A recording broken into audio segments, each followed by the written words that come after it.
दोस्तों कक्षा 9वीं की ब्रिज कोर्स गणित का पृष्ठ क्रमांक 77, पृष्ठ क्रमांक 77 नंबर का आपको जो गणित का जो पृष्ठ है ये बहुत ही इम्पोर्टेंट है और इसके टाइप के सवाल आपको पेपर में आते हैं। जो सवाल आपको किताब में दिए हैं वो आ भी सकते हैं और नहीं भी आ सकते, सवाल बन के आएंगे। इसलिए आपको कॉन्सेप्ट समझना पड़ेगा, रट्टा नहीं मारना है, रटना नहीं है, समझना है कि कैसे हो रहा है, परिमाप होता क्या है। एक बार समझ जाओगे तो चुटकियों में हल कर डालोगे, फिर कैसे भी सवाल बन करके जाए। देखिए पहला क्वेश्चन क्या बोल रहा है, नीचे बनी आकृतियों का परिमाप ज्ञात करो। यहाँ पर नीचे जो आकृति बनी है ना, इस आकृति का आपको परिमाप निकालना है।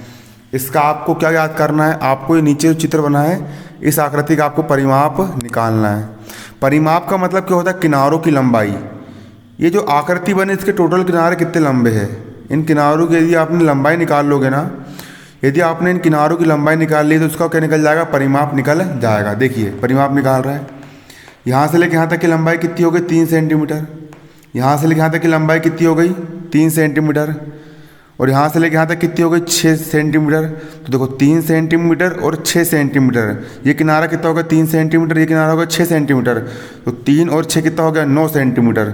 फिर 9 और 3, ये भी 3 है ना, तो 9 और 3 कितने हो जाएंगे, 12 सेंटीमीटर। और 12 धन 6, 12 और 6 कितने हो जाएंगे, 12 और 6 18 सेंटीमीटर। तो इसका परिमाप कितना निकल जाएगा, 18 सेंटीमीटर। कितना निकल जाएगा, 18 सेंटीमीटर। 18 सेंटी परिमाप का मतलब होता है किनारों की लंबाई। देखो 6 और 3 9 और 6, 9 और 6 15, 15 और 3 कितना, 18 सेंटीमीटर। ये हमारा क्या निकल गया, परिमाप निकल करके आ गया। इस आकृति का परिमाप निकालना मतलब किनारों की लंबाई निकालना है। देखो ये कितना है, 3 सेंटीमीटर, 3 और 1 किनारे की लंबाई, जो किनारे है ना, ये टोटल किनारे कितने इसके लंबे हैं, सिर्फ लंबाई याद करना है किनारों की, तो आपको परिमाप निकल करके आ जाएगा। किनारे को ही परिमाप कहते हैं। देखो ये होगा 3 सेंटीमीटर, 3 और 1 4 सेंटीमीटर, 4 और 1 5 सेंटीमीटर, 5 और 1 6 सेंटीमीटर, 6 और 1 7 सेंटीमीटर, 7 और 1 8 सेंटीमीटर, 8 और 3 11 सेंटीमीटर, 11 और 1 12 सेंटीमीटर, 12 और 1 13 सेंटीमीटर, 13 और 1 14, 14 और 1 15, 15 और 1 16 सेंटीमीटर। कितना हो गया यहाँ पर, ये 16 सेंटीमीटर। कितना निकल गया आपका परिमाप, 16 सेंटीमीटर निकल करके आ गया है ना। सिर्फ किनारों की लंबाई जोड़ देना है, मतलब किनारों की टोटल लंबाई को क्या करना है, यहाँ पर जोड़ देना है, तो आपको परिमाप निकल करके आ जाएगा। इस आकृति का परिमाप निकालना भी बहुत सरल है। देखो ये कितनी है, 5 सेंटीमीटर, 5 और 2 7 सेंटीमीटर, 7 और 2 9 सेंटीमीटर, 9 और 5 14 सेंटीमीटर, 14 और 3 17 सेंटीमीटर। अच्छे से निकालो फिर से। देखो ये हो गई 5 सेंटीमीटर, 5 और 2 7 सेंटीमीटर, 7 और 2 9 सेंटीमीटर, 9 और 5 14 सेंटीमीटर, 14 और 3 17 सेंटीमीटर। कितनी आ गई है, 17 सेंटीमीटर। कितनी निकल के आ गई आपका परिमाप, 17 सेंटीमीटर निकल करके आ गया है। अब देखिए इसी का अगला सवाल क्या बोल रहा है। देखिए इसी का अगला सवाल आपको बारीकी समझना है। सवाल आपको क्या कह रहा है, देखो सवाल 2 आपका ये बोल रहा है, नीचे बनी आकृतियों के आधार पर निम्न प्रश्नों को उत्तर दीजिए। नीचे यहाँ पर कुछ आकृति बनी हुई है, इन आकृतियों के आधार पर आपको नीचे कुछ क्वेश्चन लिखे, इन क्वेश्चन को उत्तर देना है ना। तो सबसे पहले क्वेश्चन क्या है आपका, सबसे पहला क्वेश्चन ये है कि आकृति ए का परिमाप लिखिए। यहाँ पर आकृति ए वाली, ये वाली जो आकृति है उसका नाम क्या, आकृति ए है। इस आकृति ए का परिमाप लिखो। देखो परिमाप मतलब किनारों की लंबाई, इस आकृति के बाहरी किनारों की लंबाई जोड़ लो। देखो 1 सेंटीमीटर, 1 2 3 4 5 6 7 8 9 10 11 12। परिमाप कितना आ गया इसका, 12। किससे, किनारों की लंबाई कितनी आ गई, 12। 1 2 3 4 5 6 7 8 9 10 11 12। कितने आ गया इसका परिमाप, 12। आकृति का परिमाप कितना आ गया, यहाँ लिख लेंगे हम। देखो 12 सेंटीमीटर, 12 सेंटीमीटर। क्लियर, 12 सेंटीमीटर, 12 है ना। 1 2 3 4 5 6 7 8 9 10 11 12। किनारों की लंबाई देखो 1 2 3 4 5 6 7 8 9 10 11 12। कितना हो गया इसका परिमाप, 12 निकल करके आ गया है ना। आकृति बी का परिमाप भी निकाल लो, कितना आ रहा है। देखो आकृति बी का परिमाप, किनारों की लंबाई निकालेंगे हम। देखो 1 2 3 4 5 6 7 8 9 10 11 12 13 14 15 16 17 18 19 20। कितना निकल के आ गया आगे से परिमाप, 20 निकल करके आ गया। कितना आगे निकल करके, 20 निकल करके आ गया है। फिर से निकाल लो, देखो यहाँ शुरू कर रहे हैं 1 2 3 4 5 6 7 8 9 10 11 12 13 14 15 16 17 18 19 20। किनारों की लंबाई कितनी निकल के आ गई इसकी, 20। इसका परिमाप कितना हो गया, 20। इसका परिमाप कितना आया था आपका, 12 आया था। क्लियर। अब इसका परिमाप भी निकाल लो कितना आ रहा है। इसका परिमाप किनारों की लंबाई को हम जोड़ लेंगे। देखिए किनारों की लंबाई आप कैसे निकाल लोगे, देखो ये हो गया 1 2 3, देखो 1 2 3 4 5 6 7 8 9 10 11 12। इसका परिमाप कितना निकला आपका, 12 निकल करके आया है। फिर से निकाल लो, देखो 1 2 3 4 5 6 7 8 9 10 11 12। कितना निकल करके आ गया, 12, है ना। अब अगला क्वेश्चन ये बोल रहा है किन दो आकृतियों का परिमाप समान है, उनके नाम लिखिए। कौन कौन सी आकृति का परिमाप समान है। देखो आकृति ए का परिमाप भी 12 निकल करके आया है और आकृति सी का परिमाप भी कितना निकल के आया है, 12 निकल करके आया है। मतलब आकृति ए और आकृति सी दोनों का परिमाप कैसा है, बराबर है। तो किन दो आकृति का परिमाप समान है उनके नाम लिखना है। किन दो आकृति का परिमाप समान है उनके नाम लिखिए। तो आकृति ए, क्या लिखोगे यहाँ पर, देखो यहाँ लिखोगे आकृति ए और कोमा आकृति सी। आकृति ए और आकृति सी का परिमाप क्या है, बराबर है। बराबर है मतलब कैसा है, समान है। क्लियर। अब अगला क्या है, देखो अगला सवाल ये बोल रहा है कौन सी आकृति का परिमाप सबसे ज़्यादा है। देखिए आकृति ए का परिमाप मात्र 12 है और आकृति सी का परिमाप भी 12 है, लेकिन आकृति बी का परिमाप कितना है, 20 है। मतलब आकृति बी का परिमाप क्या सबसे ज़्यादा है। तो कौन सी आकृति का परिमाप, देखो कौन सी आकृति का परिमाप सबसे ज़्यादा है, आकृति बी का परिमाप सबसे ज़्यादा है, जो कि कितना है, 20 है ना। तो यहाँ क्या लिख दोगे, आकृति बी का परिमाप सबसे ज़्यादा है। क्या लिख दोगे, आकृति बी। कौन सी आकृति का परिमाप सबसे ज़्यादा है, आकृति बी का परिमाप सबसे ज़्यादा है। क्लियर। आकृति बी का परिमाप क्या सबसे ज़्यादा है। देखो अगला सवाल क्या बोल रहा है, अगला सवाल भी इसका बहुत सरल है, बहुत आसान सवाल है। देखिए अगला सवाल ये बोल रहा है दिए गए ग्रिड चार्ट, यहाँ पर आपको एक ग्रिड चार्ट दिया गया है, इसको आप ग्रिड चार्ट बोलते हैं। क्यों बोलते हैं इसको, ग्रिड चार्ट। इस प्रकार से डब्बा डब्बा बनता है ना। ग्रिड चार्ट पर 16 वर्ग सेंटीमीटर वाले आयत क्या बनाना है, 16 वर्ग सेंटीमीटर क्षेत्रफल। अब यहाँ पर क्षेत्रफल बोल रहा है। परिमाप क्या होता है, जो बाहरी किनारों की जो लंबाई होती है, जो बाहरी किनारा होता है उसको हम क्या कहते हैं, परिमाप कहते हैं। जो बाहरी किनारे होते हैं सिर्फ उन बाहरी किनारों को हम क्या कहते हैं, उन बाहरी किनारों को परिमाप कहा जाता है।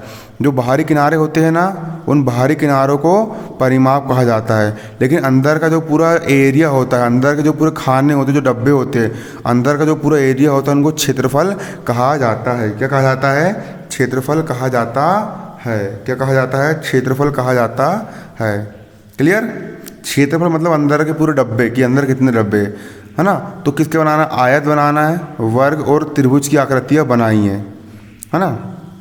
देखो सबसे पहले मैं आयत बनाऊंगा, कितने सेंटीमीटर का, 16 सेंटीमीटर का। देखो है ना, आराम से बन जाएगा आयत। देखो 16 सेंटीमीटर का आयत बनाना। देखो ये 1 वर्ग सेंटीमीटर, ये एक डब्बा यानी 1 वर्ग, 1 वर्ग 2 वर्ग 3 वर्ग 4 वर्ग 5 वर्ग 6 वर्ग 7 वर्ग 8 वर्ग 9 वर्ग 10 वर्ग 11 वर्ग 12 वर्ग 13 वर्ग 14 15 16 होगा 16। 1 2 3 4 5 6 7 8 9 10 11 12 13 14 15 16। इधर के 8 ले ली, इधर के 8 ले लिया। ये जो आकृति बनी आपकी, ये वाली आकृति, ये आपकी आयत बन गई। ये क्या बन गई, आपकी आयत। आयत में क्या होती है, आयत में 4 भुजाएं होती है। आयत में कितनी भुजाएं होती है, आयत में 4 भुजाएं होती है। पहली भुजा, दूसरी भुजा, तीसरी भुजा, चौथी भुजा। और क्षेत्रफल कितना लेना है इसका, 16 वर्ग सेंटीमीटर लेना है। 16 1 2 3 4 5 6 7 8 9 10 11 12 13, देखो 14 15 16। यहाँ से बनेगा थोड़ा, है ना, ये यहाँ से ऐसा बनेगा। तो हल्का सा मिस्टेक हो गया, वो आप सुधार लीजिएगा। देखो हो गया 16। 1 2 3 4 5 6 7 8 9 10 11 12 13 14 15 16। कितना हो गया, 16 वर्ग सेंटीमीटर का हमारा क्या बन गया, आयत। 1 2 3 4 5 6 7 8 9 10 11 12 13 14 15 16। ये 16 वर्ग सेंटीमीटर का हमारा क्या बन गया, आयत बन गया। अगला वर्ग बनाना है। वर्ग में क्या होता है, चारों भुजाएं बराबर होती है। तो वर्ग भी इसका आराम समझ जाएगा। देखो 1 2 3 4 5 6 7 8 9 10 11 12 13 14 15 16, है ना। 4 4 की ले लेंगे हम। देखो इसके इधर की लंबाई ये, ये बन गया आपका वर्ग। वर्ग का मतलब क्या, जिसकी चारों भुजा बराबर होती है। ये वाली भुजा जितनी बड़ी ये वाली भुजा है उतनी बड़ी ये वाली भुजा भी होगी, और उतनी बड़ी ये वाली भुजा भी होगी, और उतनी बड़ी ये वाली भुजा भी होगी। तो ऐसी आकृति जिसकी चारों भुजाएं बराबर होती है उसको हम क्या कहते हैं, उसको हम वर्ग कहते हैं। क्षेत्रफल कितना है इसका, 16 है कि नहीं, गिन लो। 1 2 3 4 5 6 7 8 9 10 11 12 13 14 15 16। इसका क्षेत्रफल भी कितना है यहाँ पर आपका, 16 है। अगला त्रिभुज बनाना है, त्रिभुज है ना, त्रिभुज बनाना है। देखो त्रिभुज कैसे बनता है, त्रिभुज बनाने के लिए देखो त्रिभुज आपका इस प्रकार से बनता है ना। त्रिभुज आपका कैसा बनेगा, 3 भुजाओं से मिलकर बनी आकृति क्या कहलाती है, त्रिभुज कहलाती है। 16 वर्ग सेंटीमीटर का त्रिभुज बनाना है। किसका बनाना है, त्रिभुज। तो त्रिभुज का क्षेत्रफल बराबर क्या होता है, 1/2 आधार गुणा ऊंचाई होता है ना। तो 16 वर्ग सेंटीमीटर हमको बनाना है, त्रिभुज बनाना है। इसको आप आराम से बना लोगे। देखिए कैसे बनाओगे, देखो सबसे पहले देखो 1 2 3 4 है ना, 5 6 7 8 9 10 11 12 13 14 हो गया 14। देखो 14 होगा कि नहीं होगा, 1 2 3 4 5 6 15 16 17 18 19 20 21 21 हो जाएगा। देखिए इसको बनाओ कैसे आप लोग। इसको बनाना बहुत आसान होता है। इसके लिए आप क्या करोगे, देखिए सिंपल सी बात यहाँ पर ये है कि इसका त्रिभुज बनाना बहुत आसान है। 16 वर्ग सेंटीमीटर लेना है। इसको मैं हल्का सा आपको जूम करके बताऊंगा तो आपको और अच्छे समझ में आ जाएगा। इसको और जूम कर देता हूँ ताकि आपको और अच्छे से क्या हो जाए, क्लियर हो जाए। अब दिख रहा है सबको, देखिए कैसे बनाओगे। देखो ये लिया मैंने 8 डब्बे, 1 2 3 4 5 6 7 8, क्लियर। अब इसको देखो ऊपर बनाऊंगा, ये गया ये और इसको इससे मिला दिया, है ना, आ रहा समझ में। और इसको इससे मिला देंगे, देखो ये ऐसा जाएगा, ये चला गया। ये आकृति आपकी आएगी बन गई त्रिभुज की। काय की आकृति बन गई आपकी त्रिभुज। त्रिभुज जिसको बोलते हैं 3 भुजाओं से मिलकर बनी बंद आकृति को ही त्रिभुज कहा जाता है। पहली भुजा ये हो गई, दूसरी भुजा हो गई, तीसरी भुजा हो गई। अब क्षेत्रफल गिनना है। देखो ये 1 वर्ग हो गया, ये वाला बोल रहा हूँ। 1 वर्ग 2 वर्ग 3 वर्ग 4 वर्ग 5 वर्ग 6 वर्ग, है ना, हो गए 6 वर्ग। और ये पूरे 1 का यहाँ पर ये आधा स्थान घेर रहा है, तो आधा ये वाला, और ये भी कैसा घेर रहा है, आधा घेर रहा है। ये पूरा 1 डब्बे का आधा घेर रहा है, तो आधा ये वाला और आधा ये वाला मिलके बन गया 1। तो गिन लो कितना होगा, देखो 1 2 3 4 5 6, ये 6 हो गए, और आधा 1, तो 6 और 1 कितना हो गया, ऊपर 7 हो गया, 7। अब यहाँ पर देखो 8 9 10 11 हो गया, आधा और आधा 1, तो 11 और 1 कितना जाएगा, यहाँ पर 12 हो जाएगा। 12 के बाद फिर 13 14 और आधा 1 हो गया, तो 14 और 1 कितना हो गया, 15। और आधा मिलके बन जाएगा 1। देखो आधा डब्बा ये वाला हो गया, आधा डब्बा ये वाला हो गया, दोनों को मिला करके 1 बन जाएगा। तो 15 और 1 कितना हो जाएगा, यहाँ पर 16 हो जाएगा। आ रहे हैं समझ में। देखो ये पूरा 1 डब्बा है, तो पूरे 1 डब्बे में से हमने यहाँ पर आधा डब्बा लिया है, और यहाँ पूरे 1 डब्बे में से यहाँ पर आधा डब्बा लिया। तो आधा और आधा कितना हो गया, यहाँ पर 1 हो गया।